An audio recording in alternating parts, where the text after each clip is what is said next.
जय हिंद मित्रों, इस वीडियो में हम डिस्कशन करेंगे स्पेस टू ग्रो इस आर्टिकल का, जो कि द टाइम्स ऑफ इंडिया में छपा हुआ है। Chandrayaan success will boost ISRO's international collaborations and take it to another level. यानी जो भारत का चंद्रयान 3 सफल हुआ है, वो इसरो का अंतर्राष्ट्रीय जो सहयोग है, अंतर्राष्ट्रीय साझाकरण है, उसको बढ़ाएगा। इसको हम देखते हैं कैसे चंद्रयान 3 की सफलता इसरो की भूमिका को वैश्विक स्तर पर बढ़ा रहा है। इसका अध्ययन करेंगे।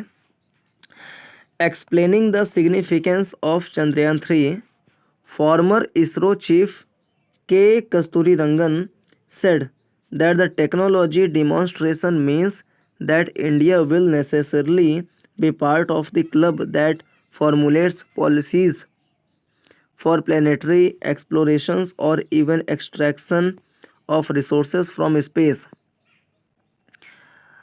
तो चंद्रयान 3 की सफलता को के महत्व को बताते हुए भूतपूर्व इसरो के जो चीफ थे के कस्तूरीरंगन, उन्होंने कहा कि टेक्नोलॉजी के क्षेत्र में हम लोगों ने जो प्रगति हासिल कर रहे हैं, उससे फ़ायदा ये होगा कि अंतर्राष्ट्रीय स्तर पर, वैश्विक स्तर पर जो प्लानिटरी एक्सप्लोरेशन है, यानी कि विभिन्न ग्रहों पर जाने का जो अभियान है और वहाँ पर जानकारियों को, संसाधनों को खोजने का जो विचार है, उसमें भारत की भूमिका बढ़ेगी।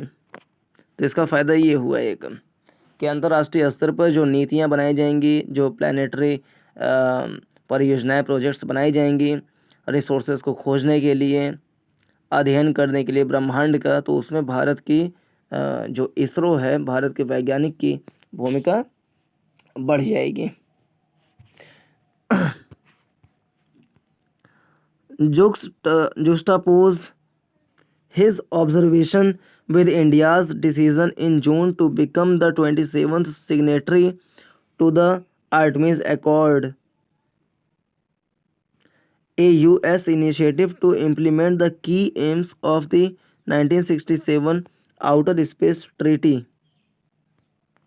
तो आर्टमिस एक संधि है, आर्टमिस संधि अमेरिका का, जो कि स्पेस से संबंधित जो परियोजनाएं चलाती हैं, तो उसमें सहयोग के लिए या तकनीकी का हस्तांतरण के लिए एक संधि करती हैं, आर्टमिस ट्रीटी, जिसका भारत ने भी साइन किया था हाल ही में, जब प्रधानमंत्री जी का अमेरिका में दौरा हुआ था। तो with these two developments the wheel has come full circle.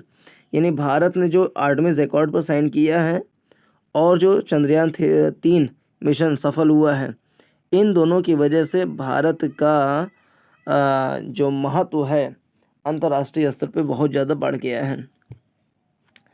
मतलब पहले भी था, लेकिन इस समय और ज़्यादा बढ़ गया है। International collaboration is again at the heart of India's space programme. तो अंतर्राष्ट्रीय जो कोलैबोरेशन है, अंतर्राष्ट्रीय जो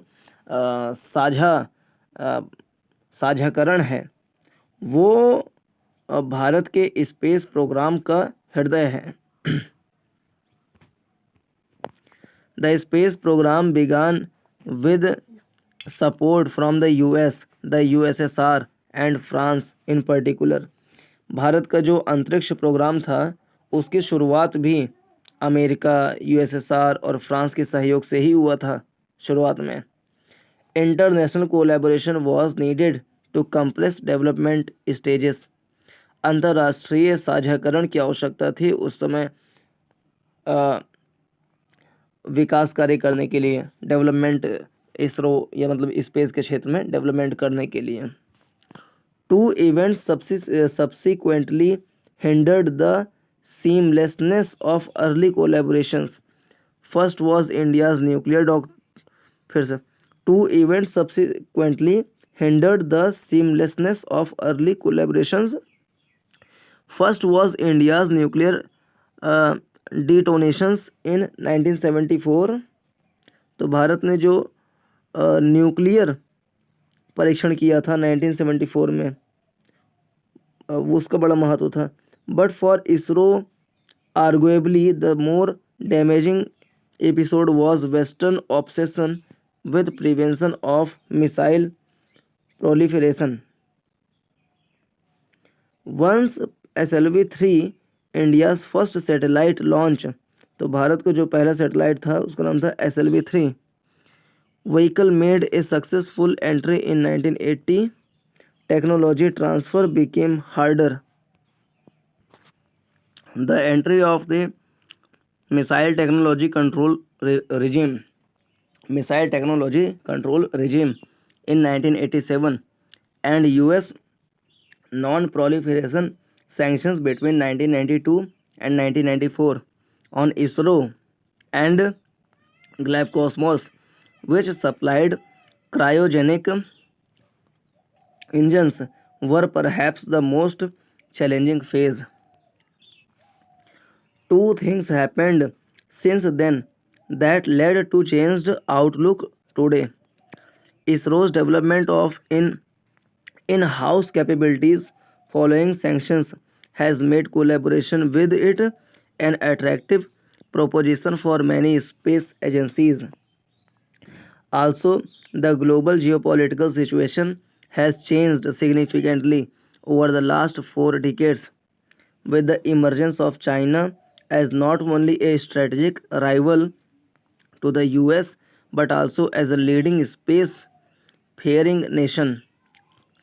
ISRO's collaboration with NASA has deepened over the last 15 years, and there are other joint ventures such as the proposed lunar mission with Japanese space agency JAXA.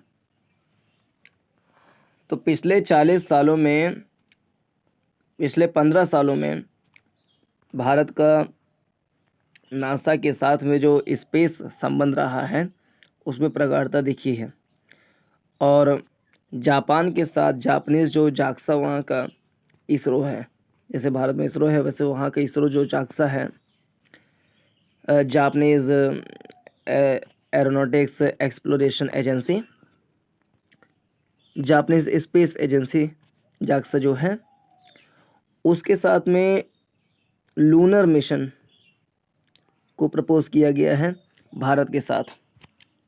तो ये अंतर्राष्ट्रीय collaboration को बढ़ा रहा है। These collaborations are essential to take ISRO to another level through technology absorption. The additional spin-off is that Indian industry benefits. इससे क्या होगा, जो भारत के उद्योग हैं जैसे HAL, गोदरेज, क्योंकि HAL ने, गोदरेज ने, इन सब ने सहयोग किया था चंद्रयान 3 में, तो ऐसे ही वो जो छोटे छोटे कंपोनेंट्स बनाते हैं